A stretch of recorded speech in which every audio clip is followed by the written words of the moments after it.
கவனம். இந்த திமுகவை நம்பாதீங்க.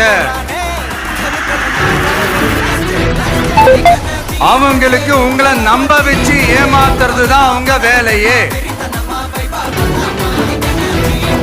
நான் சொன்ன பல கோரிக்கைகளை எல்லாம் தீர்த்து வைக்கிறதுக்கு நம்ம புதுச்சேரி கவர்மெண்ட்டுக்கும் அதோட மக்கள் திட்டங்களுக்கும் ரொம்ப அக்கறையா உண்மையா துணை நிக்கணும். தமிழ்நாட்டை ஒதுக்குற மாதிரி புதுச்சேரியும் ஒதுக்க கூடாதுன்னு நாங்க கேட்டுக்கிறோம். கிட்டத்தட்ட 20 லட்சம் பேர் வாழ்ற யூனியன் பிரதேசமான புதுச்சேரி மத்திய நிதி குழுவில் இடம்பெறவில்லை. அதனால் மாநிலங்களுக்கான நிதி பகிர்தல் அடிப்படையிலும் யூனியன் பிரதேசங்களுக்கான நிதி பகிர்தல் அடிப்படையிலும் புதுச்சேரிக்கு நிதி ஒதுக்கப்படுவதில்லை.